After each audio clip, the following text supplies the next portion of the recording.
As I teased at the top of the show, we talked extensively about what happened in Dublin on Friday, Bellator 187 involving Conor McGregor. Well, as I said, Mike Mazzulli was in attendance. He was the lead regulator there for the Bellator event. He is also the president of the Association of Boxing Commissions and Combative Sports, also the director of the Mohegan Tribe Department of Athletic Regulation, one of the most respected regulators in the sport of mixed martial arts. And he is kind enough to be joining us on the phone right now from Tel Aviv, Israel, the Holy Land, site of Bellator 188. He is there and he is joining us via the phone. How exciting is this? I do believe our first guest to be joining us from Yerushalayim, Israel, Tel Aviv to be exact. Mike, are you there?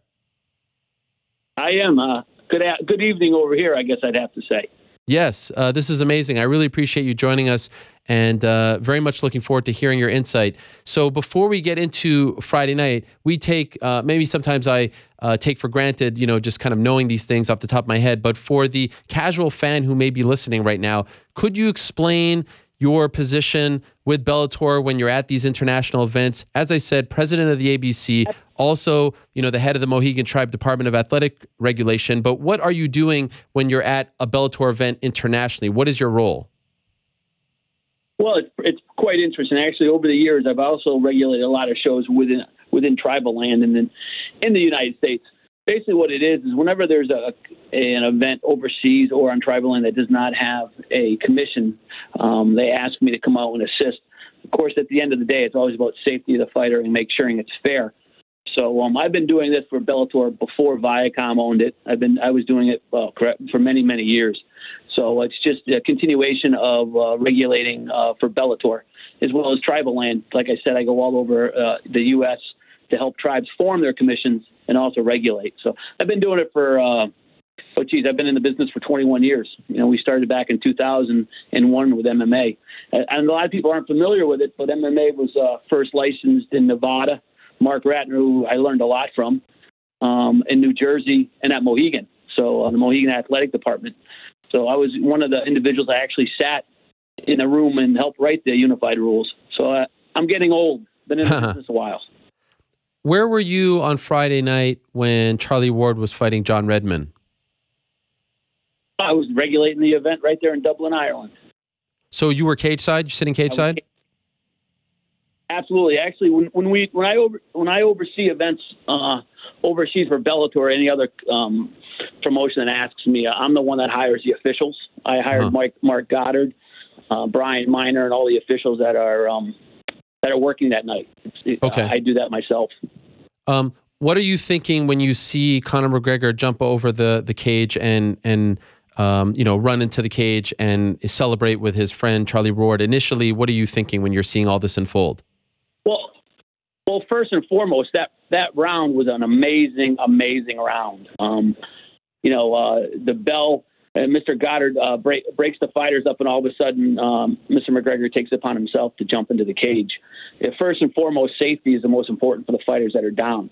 Mr. Redmond was knocked. I don't want to say he was unconscious, but he was knocked. He was hit quite heavy. He was sitting there.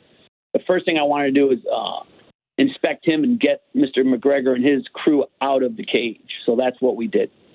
So my understanding is that Mark Goddard never actually called off the fight. Perhaps Conor jumped in maybe prematurely or thought that the fight had been called off, or maybe the round. I know there were just seconds left. Is that your understanding as well? Because then it seemed like Mark was telling Conor that, hey, the fight is not off. I didn't see him, wave off the action, and that upset Conor because he thought, look, the guy's down. Was your understanding, or is your understanding, that Mark never actually called off the fight in that moment, just seconds before Conor jumped into the cage? Well, I have to tell you, to me, that's irrelevant. The relevant thing is Mr. McGregor took it upon himself to jump in the cage. It adversely affected the outcome of the fight. Mr. Redmond was injured. He actually made it difficult for the doctors to get in there and actually administer some medical attention. So, at that point, I wanted to make sure Mr. Redmond was safe, and I wanted to clear the cage, and then we would address what was occurring with the time. Right. Well, that's why I think it's actually very relevant, because if the fight wasn't called off yet, you could say that he's jumping into the cage in the middle of the action. That's why I think knowing whether or not Goddard was calling off the fight, you know what I mean? Well, my opinion is it doesn't matter. You don't jump in the cage at any time at any fight. Fair. That's that's where I'm going with it. The bottom line was the fight was stopped at 4:59 of the first round, and Mr. McGregor took it upon himself to jump in the cage, which is completely unacceptable, which is dangerous. Sure. I wouldn't expect anybody to do that. So, but was the fight stopped at 4:59 because Conor jumped into the cage, or because Mark Goddard said so? The fight was stopped at 4:59 because the fighters were separated and the fight was over at 4:59. The bell did not ring. Okay. And so Conor is in the cage. Are you comfortable with the way he was, taken out? I mean, there was a moment there where it appears as though Goddard is telling him to leave, puts his hands on his chest, and then Conor goes up to him and shoves him. I mean, this is all happening. First of all, I'm never comfortable when somebody takes it upon themselves to act like a 5-year-old and jump in the cage. The bottom line is he was unprofessional, disrespectful, and it was not acceptable in my eyes in any situation. I don't care if it's anybody else jumping in the cage. We don't do that as a professional. So therefore, was I uncomfortable with it? I absolutely was. Was I uncomfortable with Mr. McGregor and they're running around? Absolutely. Conor was not a licensed cornerman, correct? That's correct. He was not. He was just a fan. Okay, so what can you do in this situation? What are you planning on doing? You've had a couple of days to digest it, to look at it. I'm sure you've seen the footage plenty of times. Will he be punished for this? Absolutely. Can he be punished? Well, the first thing I did was I did explain to everybody that contacted me that I needed 24 hours for a statement. And I stated that, as you know, as everybody else knows, that Mr. McGregor is not bigger than MMA. We all know that. Mr. McGregor may not be around in 5 years, but MMA will still be here. I think that's very important to understand that, fighter safety is the most important thing in the world, because without fighter safety, this sport would not proceed to the next level like it always has. After the event, I did reach out, and actually, no, let me rephrase that. I had some executives from UFC contact me within 2 hours after what occurred. And they basically said to me that it's completely unacceptable in their eyes and that they will be doing something. They did inform me that he was set to be on the December 30th card and he will not be on it. So I do commend UFC to some extent for doing that. Now, on the other hand, I will be looking at it. I will be speaking to my attorneys upon returning to the United States to see if I have any action. I did contact the members of the ABC that does have him licensed, and I did inform them on what occurred. Now, I don't know what they're going to do. It's not, we're autonomous. Each commission is autonomous within the ABC, but we do share medicals and the safety aspect of it, as well as the rules and regulations.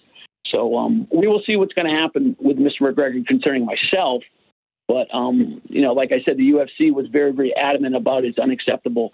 And again, they stressed the safety aspect. I go back to 1996 and meet Mr. Ratner, who's taught me almost everything I knew at that point in 1996 in boxing.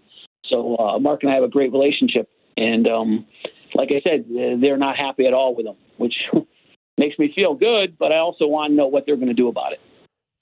So they specifically said he was going to be on this December 30th card, and as a result of what happened on Friday in Dublin, they are pulling him from the card, one of the punishments that they are handing him? That's correct. Absolutely. Absolutely. That's what they said.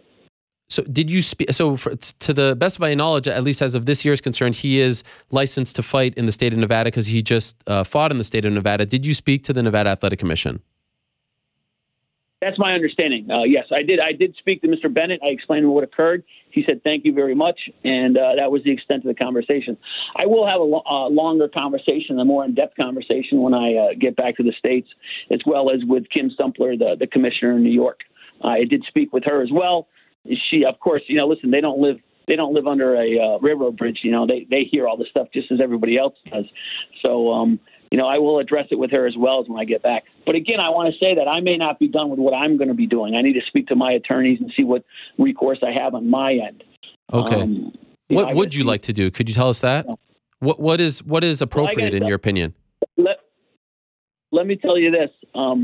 If Mr. McGregor was licensed at Mohegan and he did this, or he did this, let's say he was licensed at Mohegan and he did this at another commission overseas and he was licensed for me, I would suspend him indefinitely and I would require for him to come to a hearing and explain himself.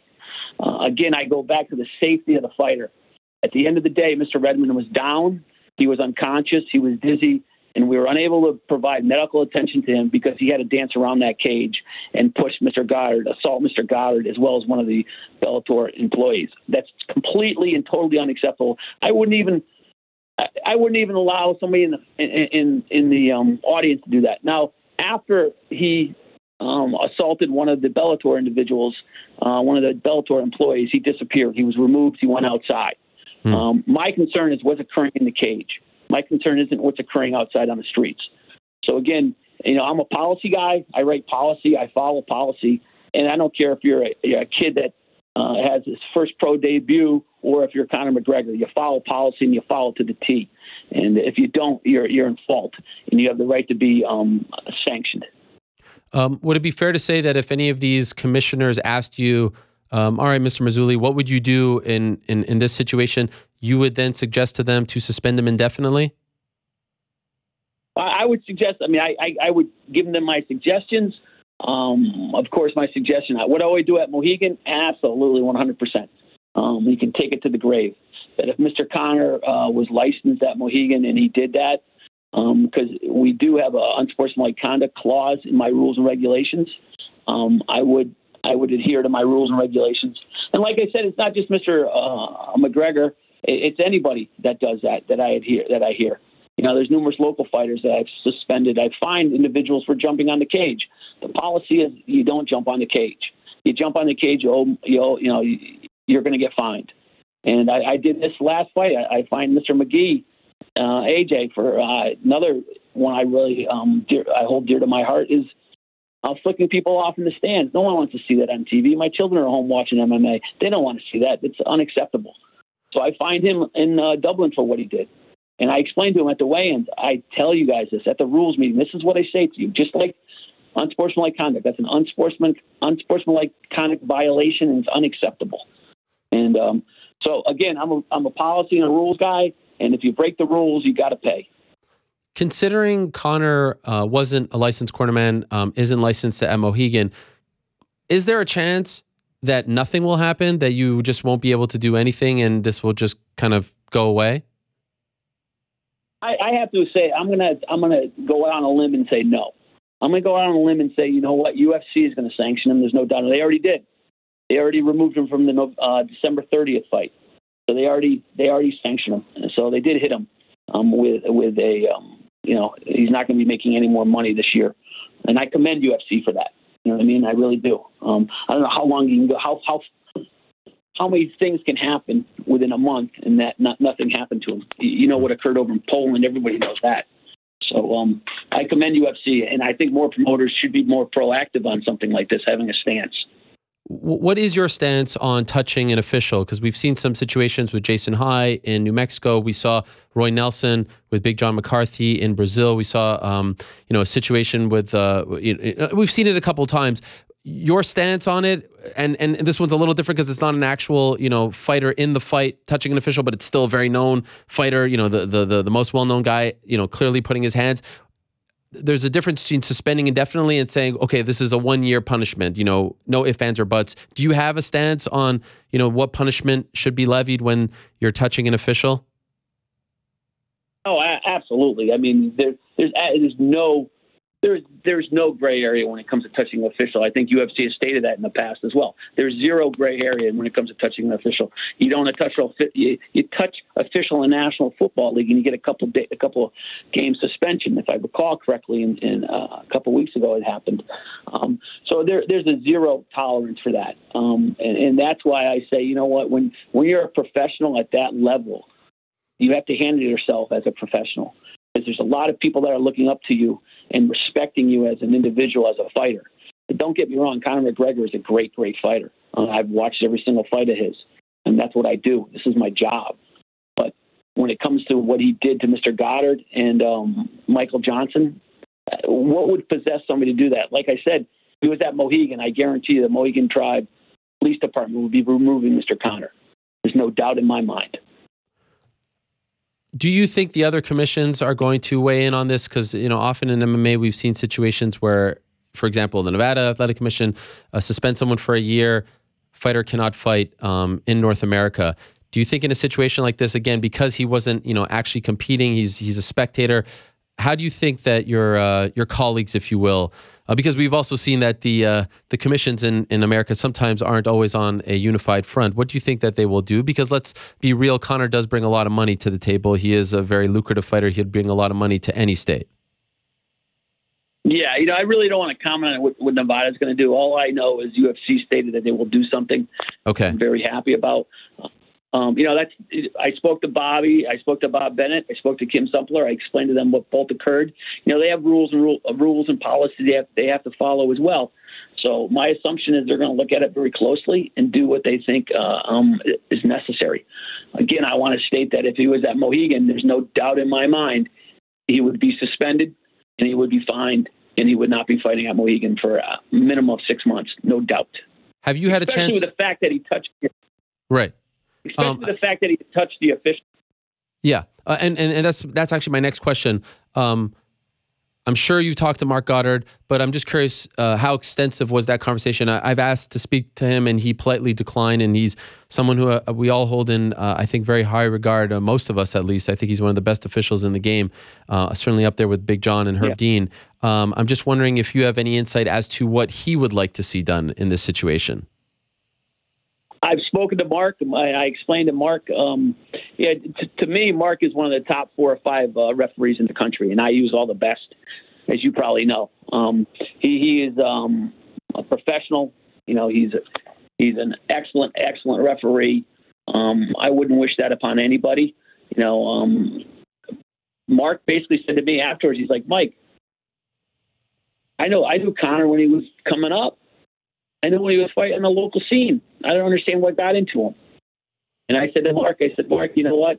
It doesn't matter. We're going to move forward, and we'll address Conor when the time comes.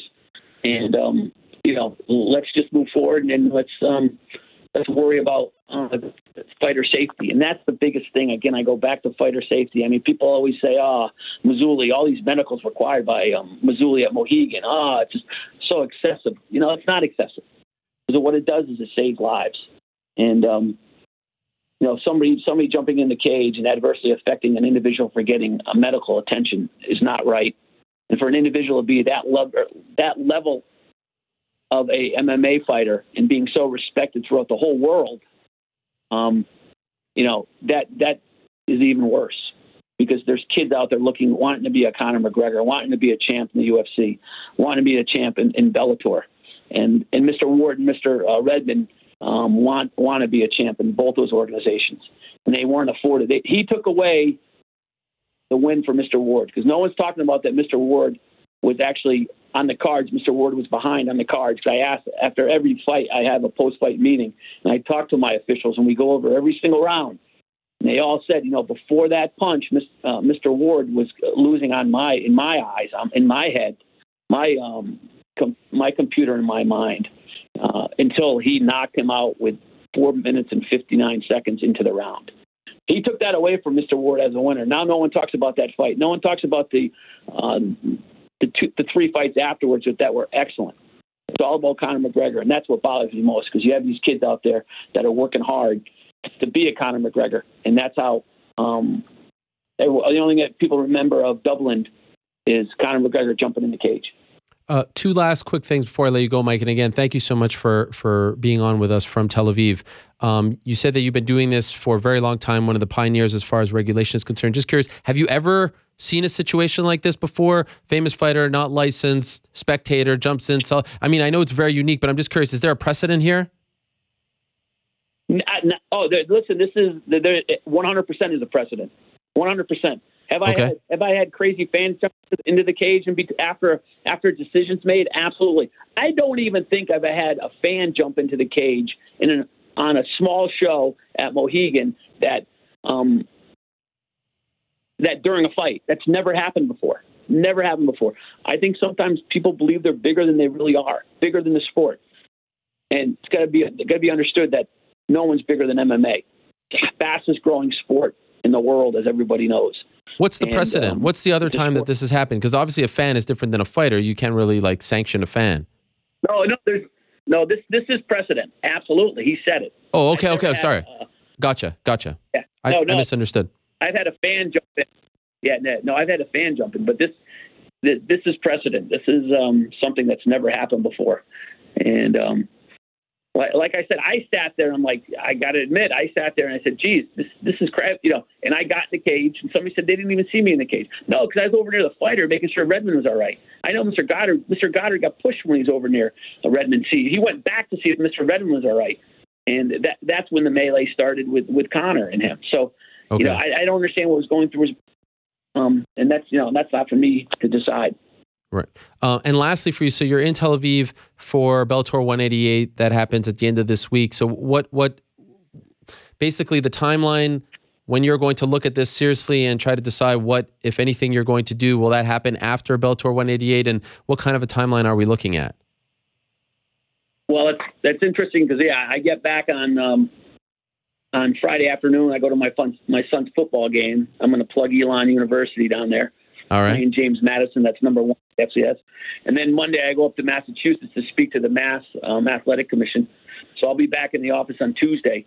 And just so you know, I got a boxing show on Saturday, right after Thanksgiving. So I'll be looking at it. Probably give me a week and a half or so. So because I know the attorneys don't work on Thanksgiving, even though I do. But so it's going to take me a little while to come up with what they want. What the next step is at this point. Mike, thank you very much. Good luck out there in the Holy Land. I really appreciate you coming on and trying to shed some light on this situation. Certainly a bizarre one. Don't envy what you have coming up as far as this one is concerned. But again, thank you so much for coming on and talking about it on this Monday. It means a lot, and I appreciate your time. Take care. Have a good night. Bye-bye. All right, there he is, Mike Mazzulli, president of the ABC, also the director of the Mohegan Tribe Department of Athletic Regulation.